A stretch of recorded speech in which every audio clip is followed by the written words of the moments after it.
नमस्कार दोस्तों, मैं राहुल सैनी एक बार फिर से स्वागत करता हूं आपके अपने यूट्यूब चैनल आकांक्षा क्लासेज में।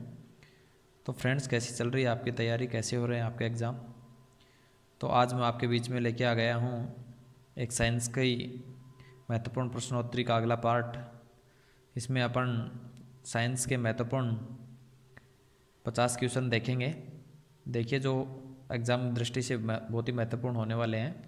आप वीडियो को पूरा अवश्य देखें और वीडियो को लाइक, शेयर और कमेंट भी ज़रूर करें। ठीक है, चलिए शुरुआत करते हैं बिना समय गंवाए। ध्वनि की चाल अधिकतम होती है वायु में, निर्वात में, जल में, इस्पात में। तो आप सभी जानते हैं ध्वनि की चाल सबसे ज़्यादा ठोस में होती है, जो कि ठोस इसमें कौन सा हो जाएगा? इस्पात। ऑप्शन नंबर डी सही हो जाएगा। ठीक है, ऑप्शन नंबर डी सही हो जाएगा।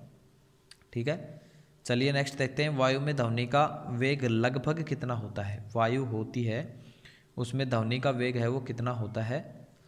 330 मीटर प्रति सेकंड, 220 मीटर प्रति सेकंड, 110 मीटर प्रति सेकंड, 232 मीटर प्रति सेकंड। आरआरबी 2020 में पूछा गया था। रेलवे के जो एनटीपीसी एग्जाम हो रही है उनकी दृष्टि से बहुत ही महत्वपूर्ण क्वेश्चन है, जो कि पीछे आए हुए क्वेश्चन है, उनको ही आज हम चर्चा कर रहे हैं। साइंस के स्पेशल क्वेश्चन लेके आया हूँ आज मैं आपके लिए। तो ऑप्शन नंबर ए सही हो जाएगा। और 330 मीटर प्रति सेकंड होती है वायु में ध्वनि का वेग। ठीक है, नेक्स्ट क्वेश्चन देखिए। 100 डेसिबल का शोर स्तर निम्न में से किसके संगत होगा? 100 डेसिबल का शोर स्तर है वो किसके बराबर होगा? ठीक सुनी जा सकने वाली ध्वनि, साधारण वार्तालाप, गली के शोरगुल की आवाज़, किसी मशीन की दुकान से आने वाली शोरगुल।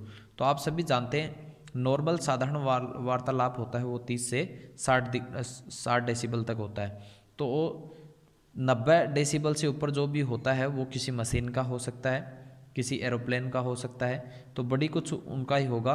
तो ये हो जाएगा ऑप्शन नंबर डी, किसी मशीन की दुकान से आने वाला शोरगुल। ठीक है, गली का शोरगुल तो मुश्किल से 50-60 के आसपास होगा। साधारण वार्तालाप 30 से, आपको बताया मैंने 30 से 60 तक कितनी भी हो सकती है। ठीक से सुनी जा सकने वाले 20 डेसिबल है। ठीक है, तो ये ऐसे हो जाएगा। 100 डेसिबल का शोर है वो किसी दुकान से आने वाला शोरगुल होगा। ऑप्शन नंबर डी सही हो जाएगा। ठीक है, नेक्स्ट देखिए। यदि सितार और बांसुरी पर एक ही स्वर बजाया जाए तो उससे उत्पन्न ध्वनि का भेद निम्नलिखित में अंतर के कारण किया जा सकता है। किसके कारण अपन उसमें अंतर पा सकते हैं? तारत्व, प्रबलता और गुणता के आधार पर, केवल तारत्व और प्रबलता के आधार पर, केवल ध्वनि और प्रबलता के आधार पर, केवल ध्वनि और गुणता के आधार पर। तो अपन है वो केवल ध्वनि जो गुणता है उसके आधार पर उसका अंतर बता सकते हैं। ऑप्शन नंबर डी सही हो जाएगा, केवल ध्वनि की गुणता के आधार पर है। ठीक है, चलिए नेक्स्ट देखते हैं। एक जेट वायुयान 2 मैक के वेग में हवा में उड़ रहा है। जब ध्वनि का वेग 332 मीटर प्रति सेकंड है तो वायुयान की चाल कितनी होगी? ये बताना है अपने को, वायुयान की चाल कितनी होगी।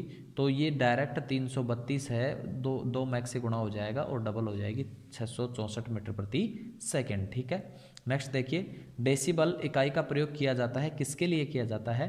प्रकाश की गति के लिए? नहीं। ऊष्मा की तीव्रता के लिए? नहीं। ध्वनि की तीव्रता के लिए? यस, सही है, ऑप्शन नंबर सी सही हो जाएगा। ध्वनि की तीव्रता को मापने के लिए हम डेसिबल इकाई का उपयोग करते हैं। ध्वनि तरंगे किसके कारण प्रतिध्वनि उत्पन्न करती हैं? अपवर्तन, विवर्तन, परावर्तन, इनमें से कोई नहीं। तो जो ध्वनि तरंगे होती हैं वो परावर्तन के कारण क्या करती हैं? प्रतिध्वनि उत्पन्न करती हैं। वो आवाज़ टकरा के आती है तब प्रतिध्वनि उत्पन्न होती है। ठीक है, सोनार अधिकांशतः प्रयोग में लाया जाता है अंतरिक्ष यात्रियों द्वारा, डॉक्टरों द्वारा, इंजीनियरों द्वारा, नौ संचालकों द्वारा। तो सोनार है वो मोस्टली नौ संचालक होते हैं उनके द्वारा काम में लाया जाता है। सोनार क्या होता है? एक यंत्र होता है जिसमें पनडुब्बियाँ जो होती हैं समुद्र के नीचे चलने वाले, जो उनके पनडुब्बियों के बारे में उनका पता लगाया जाता है। ठीक है, उसे सोनार बोलते हैं। ओके, नेक्स्ट देखिए। किसी ध्वनि स्रोत की आवृत्ति में होने वाले उतार चढ़ाव को क्या कहते हैं? रमण प्रभाव, डॉपलर प्रभाव, क्रॉम्पटन प्रभाव, प्रकाश विद्युत प्रभाव। तो किसी जो ध्वनि स्रोत है उसमें जो प्रभाव होता है उसको बोलते हैं डॉपलर प्रभाव। ध्वनि स्रोत की जो आवृत्ति होती है उसके उतार चढ़ाव को डॉपलर प्रभाव से समझ सकते हैं अपन। पास आती हुई रेलगाड़ी की सीटी की आवृत्ति या तीक्ष्णता बढ़ती जाती है, ऐसा किस परिघटना के कारण होता है? जो पास आती हुई रेलगाड़ी है उसका किस प्रभाव के कारण होता है ये अपने को बताना है। बिग बैंग थ्योरी, डॉपलर प्रभाव, चार्ल्स नियम, आर्किमिडीज नियम, तो ये भी डॉपलर प्रभाव के अनुसार होता है। ऑप्शन नंबर बी सही हो जाएगा। ठीक है, नेक्स्ट देखिए, केल्विन मान से मानव शरीर का सामान्य ताप क्या है? केल्विन मान से मानव शरीर का सामान्य ताप है 280, 290, 300, 310। तो क्या है? 310 है। ऑप्शन नंबर डी सही हो जाएगा। ऑप्शन नंबर डी सही हो जाएगा। ठीक है, नेक्स्ट देखिए, किस तापमान होने पर पाठ्यांक सेल्सियस और फ़ारेनहाइट तापमापियों में एक ही होंगे? किस तापमान पर जो सेल्सियस और फ़ारेनहाइट है वो बराबर होंगे, ये बोल रहा है ये। ठीक है, तो -40 degree Celsius, 212 degree Celsius, 40 degree Celsius और 100 डिग्री सेल्सियस। तो जो फ़ारेनहाइट है और सेल्सियस है वो -40 डिग्री सेल्सियस पर दोनों बराबर होते हैं, ये बात ध्यान रखना। ठीक है, न्यूनतम संभव ताप कितना है? -273 डिग्री, 0 डिग्री, -300 डिग्री और 1 डिग्री सेल्सियस। तो -273 डिग्री सेल्सियस है वो न्यूनतम संभव ताप होता है। ठीक है, किसी मनुष्य के शरीर का सामान्य तापक्रम कितना होता है? तो सामान्य तापक्रम है वो बताना है अपने को। डिग्री सेल्सियस में बात करूँ तो 37 डिग्री सेल्सियस होता है। फ़ारेनहाइट में बात करेंगे तो 98 डिग्री फ़ारेनहाइट होगा। ठीक है, नेक्स्ट देखिए, एक स्वस्थ मनुष्य के शरीर का ताप क्या होता है? अब देखिए यहाँ पे डिग्री सेल्सियस में पूछा है, तो स्वस्थ मनुष्य के शरीर का तापमान 37 डिग्री सेल्सियस से होता है। ठीक है, नेक्स्ट देखिए, ठंड के दिनों में लोहे के गुटके और लकड़ी के गुटकों को प्रातः में छुएं तो लोहे का गुटका ज़्यादा ठंडा लगता है, क्योंकि लोहे के गुटके का ताप लकड़ी के गुटके के ताप से कम होता है। लकड़ी के गुटके में लोहा उष्मा का लकड़ी के गुटके की तुलना में लोहा उष्मा का अच्छा चालक है, लकड़ी की तुलना में लोहा उष्मा का खराब चालक है। लोहा का गुटका लकड़ी से भारी होता है। तो देखिए इसमें ऑप्शन नंबर बी सही हो जाएगा। ऑप्शन नंबर बी सही हो जाएगा। लकड़ी की तुलना में लोहा उष्मा का अच्छा चालक होता है, क्योंकि अच्छा चालक होगा तभी तो ज़्यादा ठंडा होगा, या जल्दी गर्म होगा जल्दी ठंडा होगा। ठीक है, उसी को तो उष्मा बोलते हैं। नेक्स्ट देखिए, आणविक संचलन के द्वारा उष्मा का संचरण क्या कहलाता है? आणविक संचलन के द्वारा उष्मा का संचरण क्या कहलाता है? चालन, संवहन, विकिरण, प्रकीर्णन। तो जो आणविक संचलन होता है, उस उष्मा का संचरण होता है, उसको संवहन की प्रक्रिया बोलते हैं, संवहन। ठीक है, देखिए नेक्स्ट, निम्नलिखित द्रवों में से कौन सा उष्मा का बहुत अच्छा चालक है? कौन उष्मा का सबसे ज़्यादा अच्छा चालक है? पारा, पानी, ईथर, बेंजीन। तो जो पारा है वो उष्मा का अच्छा चालक होता है, तभी तो थर्मामीटरों में अपना पारा काम में लिया जाता है। ठीक है, नेक्स्ट देखिए, समान मोटाई के कपड़े की दो परतें उसके दोगुना मोटाई के कपड़े की एक परत से अधिक उष्ण आवरण प्रदान करती हैं, उसका कारण क्या है? ये कारण बताना है अपने को। ऑप्शन है, दोनों परतों के बीच संपुटित वायु के कारण, क्योंकि दो परतों की प्रभावी मोटाई अधिक होती है। कपड़े का संविन्यास यह भूमिका निभाता है। कपड़े की बुनाई यह भूमिका निभाती है। तो ऑप्शन नंबर ए सही हो जाएगा। दोनों परतों के बीच है वो संपुटित वायु के कारण होता है। ऑप्शन नंबर ए सही हो जाएगा। ठीक है, नेक्स्ट देखिए, ग्रीष्म काल में हमें सफ़ेद वस्त्र धारण करने की सलाह दी जाती है, क्योंकि वे भद्र दिखते हैं, उन्हें दूर से भी देखा जा सकता है। सफ़ेद वस्त्र ताप का कम अवशोषण करते हैं, यह एक परंपरा है। ऑप्शन नंबर सी सही हो जाएगा। एसएससी 2004 में और यूपीपीएससीएस का जो 2007 का एग्जाम था उसमें पूछा गया था, काफ़ी अच्छा क्वेश्चन है। सफ़ेद वस्त्र हैं वो ताप का अवशोषण कम करते हैं और काला कपड़ा ताप का सर्वाधिक अवशोषण करता है, तभी सफ़ेद कपड़े अपने गर्मियों में पहनने अच्छे रहते हैं और काले कपड़े अच्छे नहीं रहते हैं। ठीक है, न्यून तापमानों का अनुप्रयोग होता है, जो न्यून तापमान है उनका किस में अनुप्रयोग होता है? अंतरिक्ष यात्रा, शैल्यक्रम एवं चुंबकीय प्रोत्थापन में। शैल्यक्रम, चुंबकीय प्रोत्थापन एवं दूरमिति में। अंतरिक्ष यात्रा, शैल्यक्रम या दूरमिति में। अंतरिक्ष यात्रा, चुंबकीय प्रोत्थापन एवं दूरमिति में। तो जो न्यूनतम तापमान है वो एक तो अंतरिक्ष यात्रा में काम में आते हैं, चुंबकीय प्रोत्थापन में काम आते हैं और दूरमिति में काम आते हैं। ऑप्शन नंबर डी सही हो जाएगा। IAS 1999 का क्वेश्चन है, बहुत ही अच्छा क्वेश्चन है। न्यून तापमानों का प्रयोग है वो अंतरिक्ष यात्रा, चुंबकीय प्रोत्थापन एवं दूरमिति में किया जाता है। ठीक है, नेक्स्ट क्वेश्चन देखिए, तेज हवा वाली रात्रि में ओस नहीं बनती, क्यों नहीं बनती? वाष्पीकरण की दर तेज होती है, हवा में नमी कम होती है, तापमान ऊंचा रहता है, आकाश साफ नहीं होता है। तो वाष्पीकरण की दर तेज रहेगी तभी तो ओस नहीं बनेगी। ऑप्शन नंबर ए सही हो जाएगा। ठीक है, वाष्पीकरण की दर तेज होती है। ठीक है, नेक्स्ट देखिए, ठोस कपूर से कपूर वाष्प बनने की प्रक्रिया को क्या कहते हैं? ठोस कपूर से कपूर वाष्प बनने की जो प्रक्रिया है उसको क्या कहते हैं? उद्रवपातन कहते हैं। सीधे ठोस से गैस में बदलना और गैस से सीधे ठोस में बदलने की क्रिया उद्रवपातन कहलाती है। ऑप्शन नंबर डी सही हो जाएगा। नेक्स्ट क्वेश्चन देखिए, मनुष्य आर्द्रता से परेशानी महसूस करता है, इसका निम्न में से उपयुक्त कारण क्या है? अधिक पसीना आता है, कम पसीना आता है, पसीना का आर्द्रता के कारण वाष्पित नहीं होना, उपयुक्त में से कोई नहीं। तो जो पसीना है वो आर्द्रता के कारण वाष्पित नहीं हो पाता, इस कारण आदमी परेशान रहता है। ऑप्शन नंबर सी सही हो जाएगा। ऑप्शन नंबर सी सही हो जाएगा। ठीक है, नेक्स्ट क्वेश्चन देखिए, किसी द्रव का उसके क्वथनांक से पूर्व उसके वाष्प में बदलने की प्रक्रिया को क्या कहते हैं? किसी द्रव है, कोई द्रव है, क्वथनांक से पूर्व ही वह वाष्प में बदल जाए तो उसे क्या कहते हैं? ऑप्शन है वाष्पीकरण, संघनन, हिमीकरण, इनमें से कोई नहीं। तो जो वाष्पीकरण की क्रिया है वो होती है क्वथनांक से पूर्व ही सीधा वाष्प में बदलने की क्रिया। ठीक है, ऑप्शन नंबर ए सही हो जाएगा।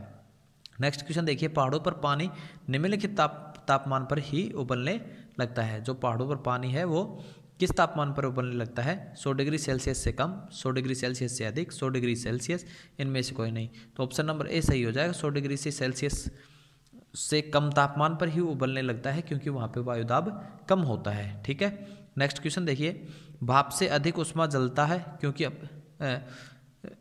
भाप से हाथ अधिक जलता है अपेक्षाकृत उबलते जल से, क्योंकि भाप में गुप्त उष्मा होती है, भाप शरीर के भीतर घुस जाती है, भाप में अधिक मारक क्षमता होती है, भाप हल्की होती है। तो ऑप्शन नंबर ए सही हो जाएगा। भाप में गुप्त उष्मा पाई जाती है, भाप में गुप्त उष्मा होती है, इसलिए जो उबलते जल के बजाय अगर अपन भाप में हाथ देते हैं तो ज़्यादा जलते हैं। ठीक है, नेक्स्ट क्वेश्चन देखिए, उष्मागतिकी का प्रथम नियम किस अवधारणा की पुष्टि करता है? उष्मा जो गतिकी का पहला नियम है वो किस अवधारणा की पुष्टि करता है? ऊर्जा संरक्षण, ताप संरक्षण, कार्य संरक्षण, इनमें से कोई नहीं। तो उष्मागतिकी का पहला नियम ऊर्जा संरक्षण की क्या करता है? पुष्टि करता है। ठीक है, ऑप्शन नंबर ए सही हो जाएगा।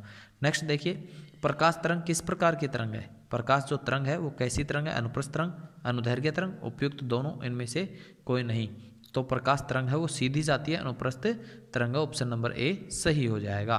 ठीक है, नेक्स्ट देखिए, प्रकाश विकिरण की प्रकृति होती है तरंग के समान, कण के समान, तरंग एवं कण दोनों के समान, तरंग एवं कण के समान नहीं। तो ऑप्शन नंबर सी सही हो जाएगा। तरंग एवं कण दोनों के समान होती है प्रकाश विकिरण की प्रकृति, प्रकाश विकिरण की प्रकृति दोनों के समान ही होती है। ठीक है, चलिए नेक्स्ट क्वेश्चन देखते हैं। माध्यम के तापमान में वृद्धि के साथ प्रकाश की गति क्या होती है? बढ़ती है, घटती है, वैसी ही रहती है, सहसा गिर जाती है। तो माध्यम के तापमान में वृद्धि होती है तो प्रकाश की गति भी क्या है? बढ़ जाती है। ऑप्शन नंबर ए सही हो जाएगा। प्रकाश की गति भी बढ़ती है, तापमान बढ़ेगा ना माध्यम का तो प्रकाश की जो गति है वो भी बढ़ जाएगी। नेक्स्ट देखिए, प्रकाश की गति क्या है? 9 × 10⁻2 मीटर प्रति सेकंड, 3 × 10⁻11 मीटर प्रति सेकंड, 3 × 10⁸ मीटर प्रति सेकंड, 2 × 10⁻4 मीटर प्रति second. Very very important question है, बहुत बार पूछा जाता है।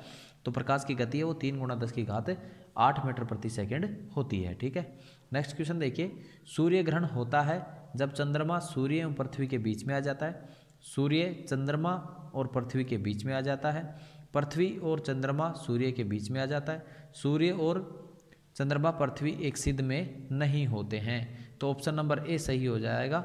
सूर्य के बीच में चंद्रमा आ जाएगा और पृथ्वी एक साइड में रहेगी, तो चंद्रमा सूर्य और पृथ्वी दोनों के बीच में आ जाता है, तब सूर्य ग्रहण होता है। ठीक है, नेक्स्ट क्वेश्चन देखिए, चंद्रग्रहण घटित होता है, चंद्रग्रहण घटित होता है तो चंद्रग्रहण वो हमेशा पूर्णिमा के दिन घटित होता है और सूर्य ग्रहण हमेशा अमावस्या के दिन होता है। ठीक है, नेक्स्ट क्वेश्चन देखिए, उचित रीति से कटे हीरे की असाधारण चमक का आधारभूत कारण यह है कि उसमें अति उच्च पारदर्शिता होती है, उसका अति उच्च अपवर्तन सूचकांक होता है, वह बहुत कठोर होता है, वह उसके सुनिश्चित विदलन तल होते हैं। तो ऑप्शन नंबर इसमें बी सही हो जाएगा। अति उच्च अपवर्तनांक सूचकांक होता है, ऑप्शन नंबर बी सही हो जाएगा। ठीक है, नेक्स्ट क्वेश्चन देखिए, जब एक कॉम्पैक्ट डिस्क सीडी सूर्य के प्रकाश में देखी जाती है तो इंद्रधनुष के समान रंग दिखाई देते हैं। इसकी व्याख्या की जा सकती है परावर्तन एवं अपवर्तन की परिघटना के आधार पर, परावर्तन एवं पारगमन की परिघटना के आधार पर, विवर्तन एवं पारगमन की परिघटना के आधार पर, अपवर्तन विवर्तन एवं पारगमन की परिघटना के आधार पर। तो ऑप्शन नंबर ए सही हो जाएगा, परावर्तन विवर्तन परावर्तन एवं अपवर्तन की परिघटना के आधार पर इसकी व्याख्या की जा सकती है। ऑप्शन नंबर ए सही हो जाएगा।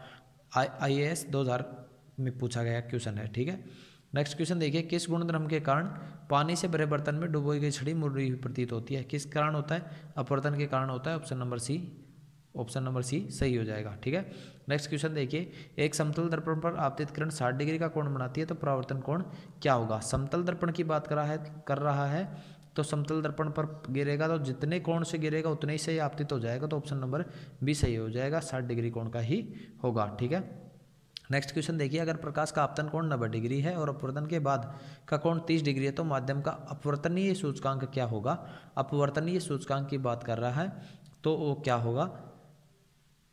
1.5, 3.0 और 1.25। तो देखिए इसका भाग इसमें डिवाइड करेंगे तो कितना हो जाएगा? 3 आ जाएगा। ऑप्शन नंबर सी सही होगा, ठीक है। ऑप्शन नंबर सी सही हो जाएगा, ठीक है। नेक्स्ट देखिए, यदि किसी दर्पण को थीटा कोण से घुमाया जाए तो परावर्तित किरण का घूर्णन क्या होगा? थीटा कोण से घुमाएंगे तो उसका परिवर्तन क्या होगा?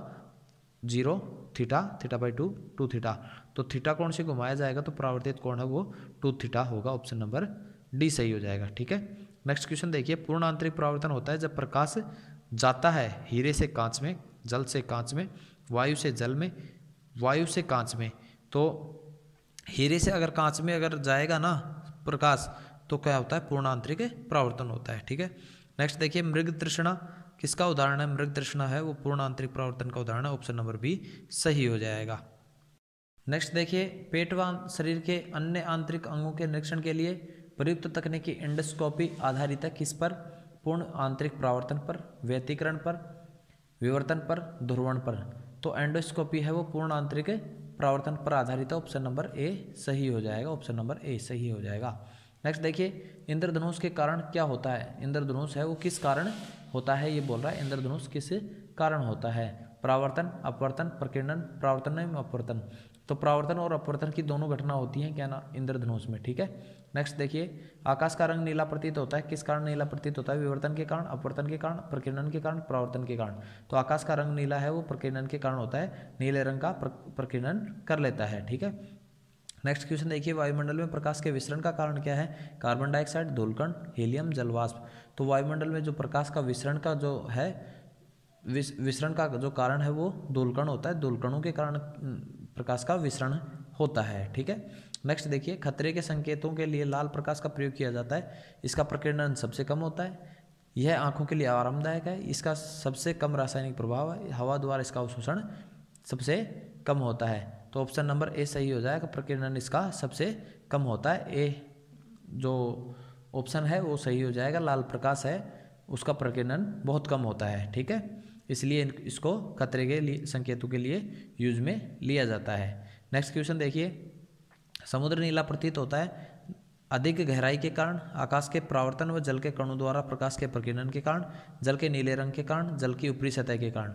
तो आकाश का परावर्तन होता है, जल के कणों के द्वारा प्रकाश का प्रकीर्णन होता है, उसके कारण समुद्र है वो नीला प्रतीत होता है, ठीक है। नेक्स्ट क्वेश्चन देखिए, अस्त होते समय सूर्य लाल दिखाई देता है क्योंकि परावर्तन के कारण, प्रकीर्णन के कारण, अपवर्तन के कारण, विवर्तन के कारण। तो प्रकीर्णन के कारण सूर्य का प्रकीर्णन होता है, उस समय जो लाल रंग का प्रकीर्णन किया जाता है तब सूर्य छिपते समय लाल दिखाई देता है, ठीक है।